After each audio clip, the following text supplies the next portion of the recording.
The new Battlefield just dropped and it's already whooping God on Steam charts. For the low price of $70, you can face off against 30 other players only to realise that the real enemy all along was your team. You're gonna revive me today or what? It's a chaotic, fast-paced shooter and definitely a step up from the last Battlefield. It's sad to say, but one thing that separates this game from other new releases is the fact that it's actually playable on launch. Crazy, right? It's become the norm for games to become so unplayable on launch that it makes eating glass look like a more fun pastime. But Battlefield doesn't have that. They must have learned after 2042 fiasco, because other than a few animation glitches, I haven't had any issues. The biggest problem I had with performance in this game was my own Wi-Fi holding me back. And even that did well. I only had a few lag spikes, which is actually a minor miracle for me. But anyways, personal issues aside, let's get into how it looks. And this game's hotter than a Magic Mike show. The explosions alone make you feel like you're in a Michael Bay movie, and the graphics, they're alright. For a modern video game, they meet the expectations. I mean, everything looks decent enough, there's no PS2 Hagrids running around, and in my own opinion, this is kind of the standard for all realistic games nowadays. There's few games out there which can actually top this. I will say though, despite the explosions looking cool, the destruction is a bit hit and miss. Sometimes, the buildings exploding looks awesome. Other times, the buildings just kind of disappear. It could be bugs or just my Wi-Fi. I don't know, this is just my experience. But overall, Battlefield 6 definitely lives up to the hype. Now, let's get into the meat and bones of this whole thing, the gameplay. Just a quick rundown for those who are unaware, Battlefield 6 is your standard FPS game with large teams and even larger maps. There are 8 different game modes ranging from domination to team deathmatch. I won't bore you with all the details, partly because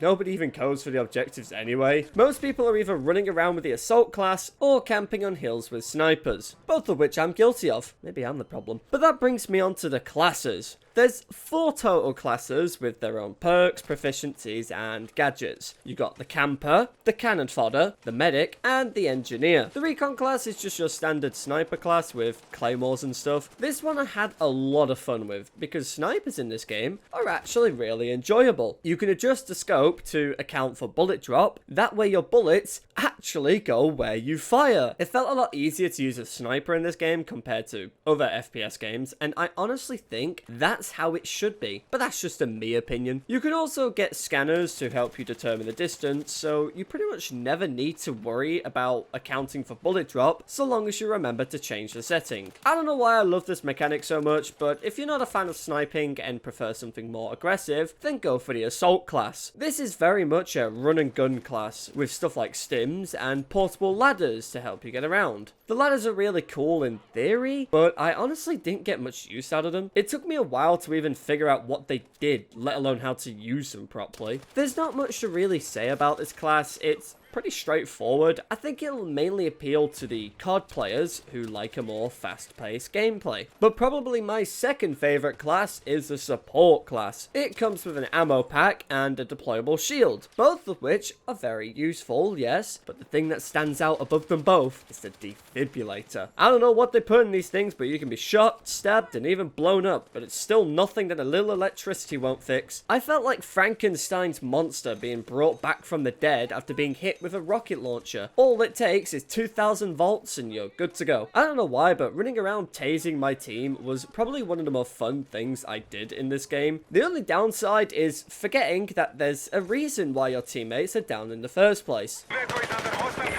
got him! Fuck!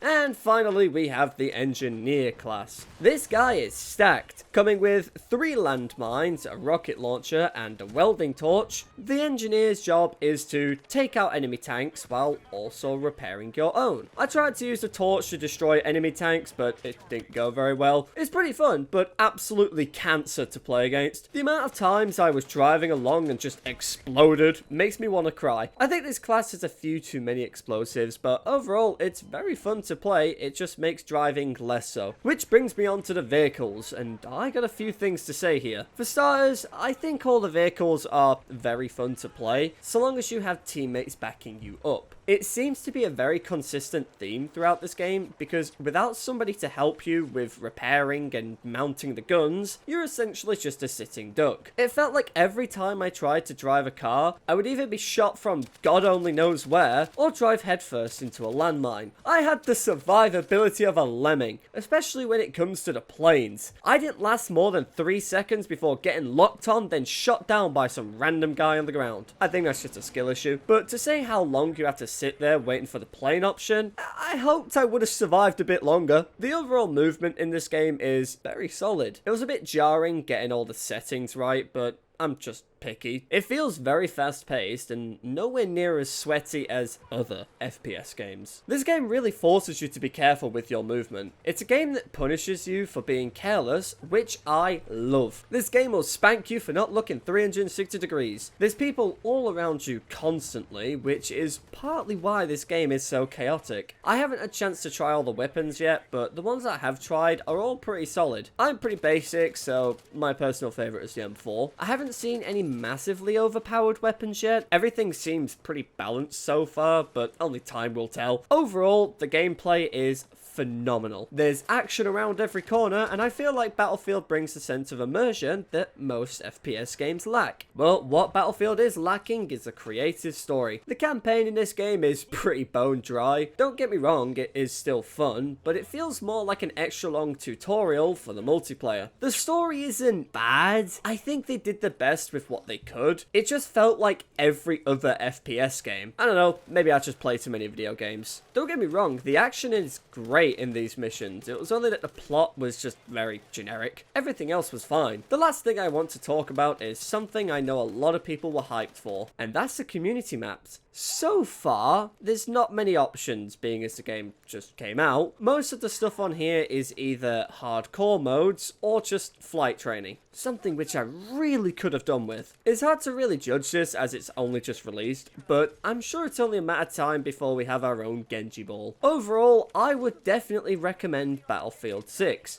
I really enjoyed the mechanics, like the revive system, and the gunplay was very enjoyable. I will say though, at times, it did feel like some corners had been cut, but nothing too crazy, just a few animation bugs here and there. Everything from the maps and the sound design was really well made, and it's nice to have a AAA game that finally works on release. God, that's sad to say. If you enjoyed this video, then leave some feedback. I'd also like to know what you guys think in the comments below. But with all that out the way, bye-bye!